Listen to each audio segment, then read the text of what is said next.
जय सिया राम। नीलांबुज श्यामल कोमलांगम सीता समारोपित वाम भागम बाणो महासायक चारु चापं नमामि रामं रघुवंशनाथम।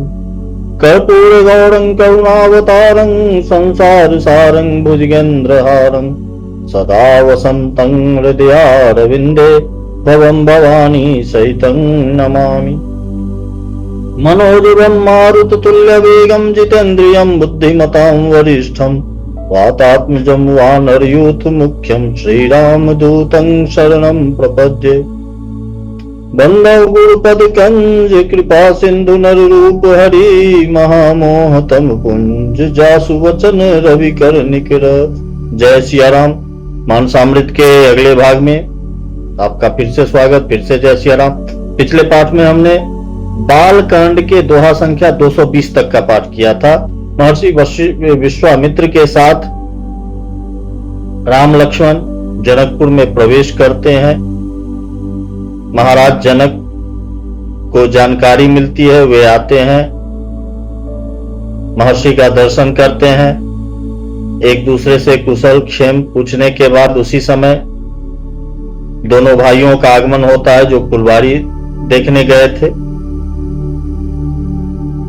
आपस में परिचय के बाद फिर महाराज जनक एक अच्छे और सुव्यवस्थित भवन में इन्हें स्थान देते हैं और फिर उनसे विदा मांग के अपने महल को जाते हैं। दोपहर दिन का बच गया था। भोजन विश्राम के बाद लक्ष्मण जी की इच्छा पर भगवान गुरु से नगर भ्रमण की आज्ञा लेते हैं और दोनों भाई गुरु आज्ञा से नगर भ्रमण को निकलते हैं। इनके पीछे पीछे बालकों के झुंड इनकी शोभा देखते हुए, शोभा का आनंद लेते हुए चल रहे हैं और अटारियों से, झरोखों से महिलाएं देखकर उनके बारे में जो बातें कर रही हैं वो हम देखते हैं इस पाठ में।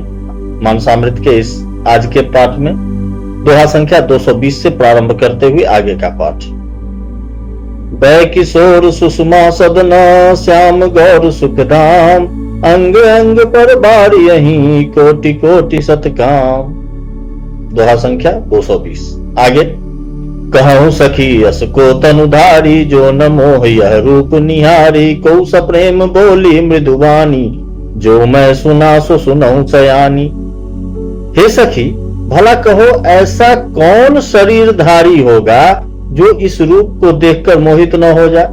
अर्थात यह रूप जड़ चेतन सबको मोहित करने वाला है। तब कोई दूसरी सखी प्रेम सहित कोमल वाणी से बोली, हे सयानी, मैंने जो सुना है उसे सुनो। ए दो दशरथ के ढोटा बाल मराल के कल जोटा मुनि कौशिक मख के रखवारे जिन रन अजिर निशाचर मारे। ये दोनों राजकुमार महाराज दशरथ जी के पुत्र हैं। बाल राजहंसों का सा सुंदर जोड़ा है। ये मुनि विश्वामित्र के यज्ञ की रक्षा करने वाले हैं। इन्होंने युद्ध में के मैदान में राक्षसों को मारा है। श्याम गात कल कंज विलोचन जो मारीच सुभुज मधुमोचन कौशल्या सुत सो सुख खानी नाम राम धनु सायक पानी। ये जो सांवले वर्ण के हैं, जिनका श्याम शरीर और सुंदर कमल जैसे नेत्र हैं, जो मारीच और सुबाहु के मद को चूर करने वाले और सुख की खान हैं और जो हाथ में धनुष बाण लिए हुए हैं, वे कौशल्या जी के पुत्र हैं। इनका नाम राम है। गौर किशोर बेशुवर काचे कर सर चाप राम के पाछे लक्ष्मण राम नाम राम लघु भ्राता सुनु सखिता सुमित्रा माता। जिनका रंग गोरा है और किशोर अवस्था है और जो सुंदर वेश बनाए और हाथ में धनुष बाण लिए श्री राम जी के पीछे पीछे चल रहे हैं, वे इनके छोटे भाई हैं। उनका नाम लक्ष्मण है। हे सखी सुनो, उनकी माता सुमित्रा है। विप्र काज करी बंधु दो मग मुनि बधु धारी आए देखन चाप मख सुनि हर्षी सब नारी। दोनों भाई ब्राह्मण विश्वामित्र का काम करके और रास्ते में मुनि गौतम की अहिल्या का उद्धार करके यहाँ धनुष यज्ञ देखने आए हैं। यह सुनकर सब स्त्रियां प्रसन्न हुई। देखी राम छवि को एक कही, जोगु जानकी यह बरुआई। जो सखी नहीं देख नर नाहो, पन परिहरि हटि करई विवाह। श्री रामचंद्र जी की छवि देखकर कोई एक दूसरी सखी कहने लगी, यह वर जानकी के योग्य है। हे सखी, यदि कहीं राजा इन्हें देख लें तो ये प्रतिज्ञा छोड़कर हठ पूर्वक इन्हीं से विवाह कर देगा। को ये भूपति पहचाने, मुनि समेत सादर सन माने। सखी परंतु कनु राउ न तजई, विधिवश हटि अविवेक कहीं बजई। किसी ने कहा कि राजा ने इन्हें पहचान लिया है और मुनि के सहित इनका आदर पूर्वक सम्मान किया है, परंतु हे सखी, राजा अपना प्रण नहीं छोड़ता। वह होनहार के वशीभूत होकर हठ पूर्वक अविवेक का ही आश्रय लिए हुए है, प्रण पर अड़े रहने की मूर्खता नहीं छोड़ता। को कह जो भल आहै विधाता, सब कह सुनिए उचित फल दाता। तो जान की मिली बरेहु, नाहिन आली यहाँ संदेहु। कोई कहती है यदि विधाता भले हैं और सुना जाता है कि वे सबको उचित फल देते हैं, तो जानकी जी को यही वर मिलेगा। हे सखी, इसमें संदेह नहीं है। जो विधि बस अस बने संजोगु, तो कृतकृत्य होई सब लोगु। सखी हमरे आरती अति ताते, कबहु के ए आ वहीं यही नाते। जो दैव योग से ऐसा संयोग बन जाए तो हम सब लोग कृतार्थ हो जाएं। हे सखी, मेरे तो इसी से इतनी अधिक आतुरता हो रही है कि इसी नाते कभी ये यहाँ आएंगे। ना ही तो हम कहूँ सुनहु सखी, इनकर दर्शन दूरी। यह संघट तब होई, जब पुण्य पुरा कृत भूरी। नहीं तो विवाह नहीं हुआ तो हे सखी सुनो, हमको इनके दर्शन दुर्लभ है। यह संयोग तभी हो सकता है जब हमारे पूर्व जन्मों के बहुत पुण्य हो। बोली अपर कहो सखिनी का, ए बियाह अतिहित सब ही का। को कह शंकर चाप कठोरा, ए श्यामल मृदुघात किशोरा। दूसरी ने कहा, हे सखी, तुमने बहुत अच्छा कहा, इस विवाह से सभी का परम हित है। किसी ने कहा कि शंकर जी का धनुष कठोर है और ये सांवले राजकुमार कोमल शरीर के बालक हैं, बड़े कोमल हैं ये राजकुमार। सब असमंजस अहि सयानी, यह सुनिय पर कह मृदुवानी। सखी इन कह को वस कही, बर प्रभाव देखत लघु लहि। हे सयानी, सब असमंजस ही है। यह सुनकर दूसरी सखी कोमल वाणी से कहने लगी, हे सखी, इनके संबंध में कोई ऐसा कहते हैं कि ये देखने में तो छोटे हैं पर इनका प्रभाव बहुत बड़ा है। परसी जासु पद पंकज धूरी, तरी अहल्या कृत अघभूरी। सो की रहे जीवनु शिवधन तोरे, यह प्रतीत परिहरियन भोरे। जिनके चरण कमलों की धूलि का स्पर्श पाकर अहल्या तर गई, जिसने बड़ा भारी पाप किया था, वे क्या शिव जी का धनुष बिना तोड़े रहेंगे? इस विश्वास को भूलकर भी नहीं छोड़ना चाहिए। जही बिरंची रचिसी सवारी, त्यही श्यामल बर रहो रचो बिचारी। तासु वचन सुनी सब हर्षानी, ऐसे ही हो कहे मृदुवानी। जिस ब्रह्मा ने सीता को संवार कर बड़ी चतुराई से रचा है, उसी ने विचार कर सांवला बर भी रचा है। उसके ये वचन सुनकर सब हर्षित हुई और कोमल वाणी से कहने लगी, ऐसा ही हो।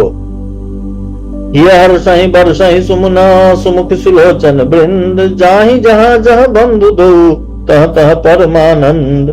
सुंदर मुख और सुंदर मित्रों वाली स्त्रियां समूह की समूह हृदय में हर्षित होकर फूल बरसा रही हैं। जहाँ जहाँ दोनों भाई जाते हैं वहाँ वहाँ परम आनंद छा जाता है। पूर्व दिश गे दो भाई, जहाँ धनुमख हित भूमि बनाई। अति विस्तार चारु गज ढारी, विमल वेदिका रुचिर सवारी। दोनों भाई नगर के पूर्व ओर गए, जहाँ धनुष यज्ञ के लिए रंग भूमि बनाई गई थी। बहुत लंबा चौड़ा सुंदर ढाला हुआ पक्का आंगन था, जिस पर सुंदर और निर्मल वेदी सजाई गई थी। चहुदिश कंचन मंच विशाला, रचे जहाँ बैठे महिपाला। तही पाछे समीप चौपासा, पर मंच मंडली बिलासा। चारों ओर सोने के बड़े बड़े मंच बने थे जिन पर राजा लोग बैठेंगे। उनके पीछे समीप ही चारों ओर दूसरे मचानों का मंडलाकार घेरा सुशोभित था। कछुक ऊंची सब भांति सुहाई, बैठे नगर लोग जहां जाई, तिनके निकट विशाल सुहाए, धवल धाम बहु भरन बनाए। वह कुछ ऊंचा था और सब प्रकार से सुंदर था। वहां जाकर नगर के लोग बैठेंगे। उन्हीं के पास विशाल एवं सुंदर सफेद मकान अनेक रंगों के बनाए गए हैं। जहां बैठे देखें सब नारी, जथा जोग निज कुल अनुहारी। पुर बालक कही कह मृदु वचना, सादर प्रभु ही देखा वही रचना। जहां अपने अपने कुल के अनुसार सब स्त्रियां यथा योग्य जिसको जहां बैठना उचित है बैठकर देखेंगी। नगर के बालक कोमल वचन कह कहकर आदर पूर्वक प्रभु श्री रामचंद्र जी को यज्ञशाला की रचना दिखा रहे हैं। सब शिशु एहि मिस प्रेम बसा, परसी मनोहर गात, तनपुल कहीं अति हर सुहिया, देखी देखी दो भ्रात। सब बालक इसी बहाने प्रेम के वश में होकर श्री राम जी के मनोहर अंगों को छूकर शरीर से पुलकित हो रहे हैं और दोनों भाइयों को देख देखकर उनके हृदय में अत्यंत हर्ष हो रहा है। शिशु सब राम प्रेम बस जाने, प्रीत समेत निकेत बखाने, निज निज रुचि सब ले ही बुलाई, सहित स्नेह जाहि दो भाई। श्री रामचंद्र जी ने सब बालकों को प्रेम के वश जानकर यज्ञ भूमि के स्थानों की प्रेम पूर्वक प्रशंसा की। इससे बालकों का उत्साह, आनंद और प्रेम और भी बढ़ गया, जिससे वे सब अपनी अपनी रुचि के अनुसार उन्हें बुला लेते हैं और प्रत्येक के बुलाने पर दोनों भाई प्रेम सहित उनके पास चले जाते हैं। राम देखा वही अनुजहि रचना, कही मृदु मधुर मनोहर वचना, लव निवेश महु भुवन निकाया, रचई जासु अनुशासन माया। कोमल मधुर और मनोहर वचन कहकर श्री राम जी अपने छोटे भाई लक्ष्मण जी को यज्ञ भूमि की रचना दिखलाते हैं, जिनकी आज्ञा पाकर माया लव निवेश में यानी पलक गिरने के चौथाई समय में ब्रह्मांडों के समूह रच डालती है। भगति है तु सोई दीन दयाला, चितवत चकित धनुष मकसाला, कौतुक देखी चले गुरु पाही, जानी विलंब त्रास मन माही। वही दीनों पर दया करने वाले श्री राम जी भक्ति के कारण धनुष यज्ञशाला को चकित होकर आश्चर्य के साथ देख रहे हैं। इस प्रकार सब कौतुक यानी विचित्र रचना देखकर वे गुरु के पास चले। देर हुई जानकर उनके मन में डर है। जासु त्रास डर कहाँ डर होई, भजन प्रभाव दिखावत सोई, कही बातें मृदु मधुर सुहाई, विदा किए बालक बड़ी आई, किए विदा बालक बड़ी आई। जिनके भय से डर को भी डर लगता है, वही प्रभु भजन का प्रभाव, जिसके कारण ऐसे महान प्रभु भी भय का नाट्य करते हैं, वो भजन का प्रभाव दिखला रहे हैं। उन्होंने कोमल मधुर और सुंदर बातें कहकर बालकों को जबरदस्ती विदा किया। सभय सप्रेम विनीत अति, सकुच सहित दो भाई, गुरुपद पंकज नाय सिर, बैठे आय सुपाई।